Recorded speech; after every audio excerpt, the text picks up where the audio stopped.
야곱이 라반에게 이르되 내 기한이 찼으니 내 아내를 내게 주소서. 내가 그에게 들어가겠나이다.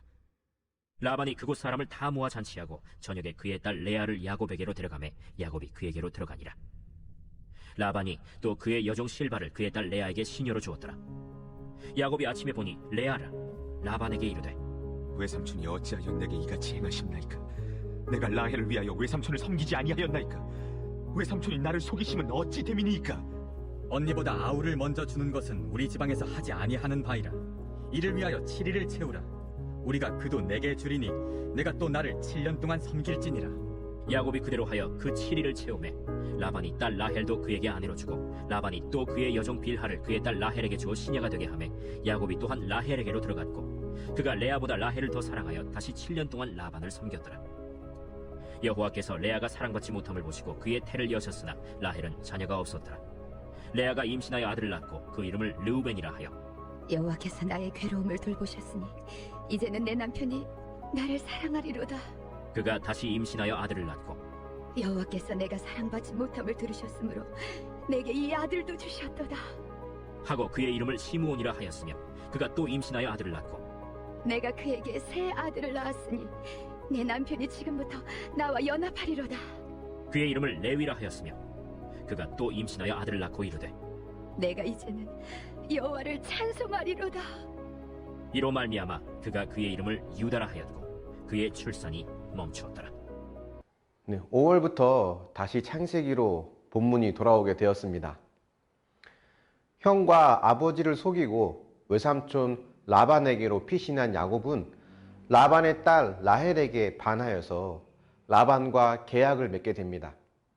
7년간 라반을 위해 노동을 한 대가로 라헬과 결혼할 수 있게 해달라는 것인데요. 야곱은 라헬을 열렬히 사랑했기 때문에 7년을 며칠같이 여길 수 있었습니다.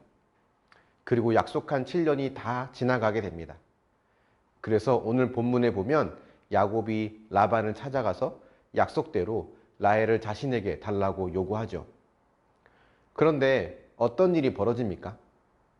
라반이 야곱을 속입니다. 큰딸인 레아를 라헬인 척하고 야곱에게 내어주죠.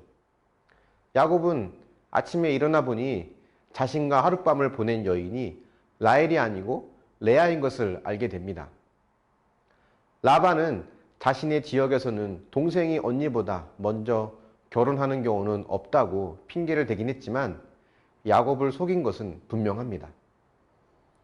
실제로 그럴 계획이었다면 미리 야곱에게 이야기를 했어야 맞죠. 결국 야곱은 라헬을 얻는 조건으로 7년을 더 라반을 위해 섬기게 됩니다. 누가 보더라도 야곱이 라반에게 속은 겁니다. 밤중에는 신부의 얼굴을 제대로 볼 수 없고 결혼식에서는 신부의 얼굴을 감싸기 때문에 볼 수 없다는 것을 이용해서 라반이 야곱을 속인 겁니다. 그런데 이렇게 앞을 제대로 볼 수 없는 것을 이용해서 상대를 속인 이 행위는 사실 야곱이 했던 일이죠.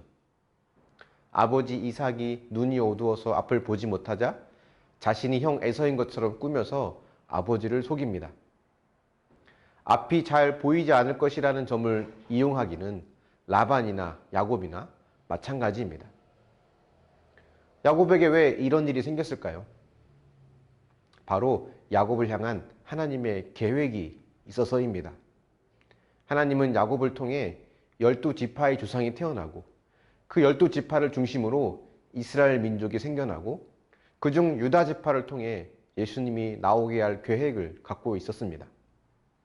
그런데 야곱의 지금 상태로는 야곱이 그 계획을 이뤄낼 준비가 되지 않은 겁니다. 그래서 하나님은 야곱 자신의 모습을 보게 하기 위해 이 사건을 허락해 주신 거죠. 어떻게 보면 야곱 때문에 라반이 수고한 것이라고 볼 수 있습니다.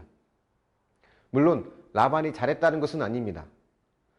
하지만 라반은 라반대로 하나님과 해결할 과제가 있는 거고요. 그래서 우리는 이 사건을 통해 라반이 나쁜 놈이다 라고만 생각한다면 이 일을 주신 하나님의 마음을 깨달을 수 없게 됩니다. 야곱은 이 일을 통해 자신 안에 있는 라반의 모습을 보아야 했습니다. 그래서 자신이 얼마나 악하고 이기적이었으며 얼마나 가족들을 힘들게 했는지 보았어야 하는 거죠.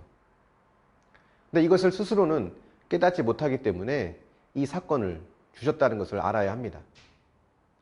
우리가 경험하는 갈등이나 어려움들 속에서 우리는 내가 봐야 할 나의 모습이 있다는 것을 알아야 합니다. 하나님께서 야곱을 사랑하시기 때문에 라반에게 속임을 당한 사건을 주신 것처럼 갈등이나 어려움을 하나님은 우리에게 사랑하는 마음으로 주신 것을 알아야 합니다. 저도 말씀을 묵상하면서 조금씩 과거에 겪었던 사건을 재해석하려고 합니다.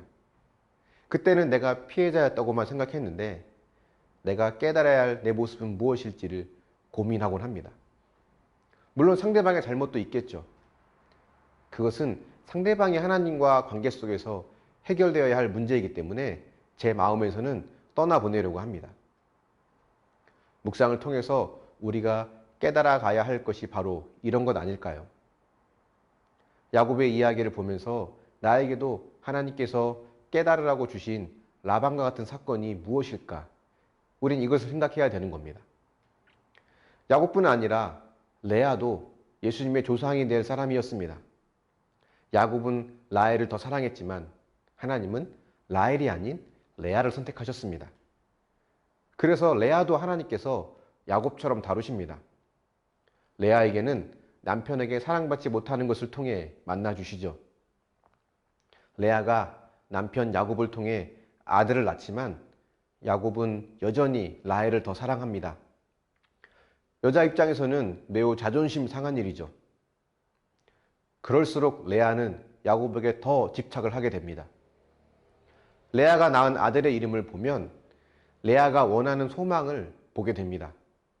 모두가 남편 야곱과 관련된 뜻이었습니다. 그런데 넷째 아들인 유다를 낳으면서 큰 변화가 일어납니다. 이제 더 이상 아들의 이름에 남편을 향한 기대와 욕망을 담아내지 않습니다.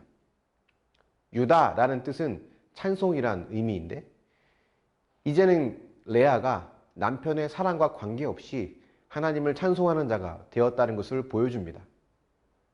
비로소 자신의 우상을 내려놓고 하나님만을 바라볼 수 있는 여인이 된 것이죠.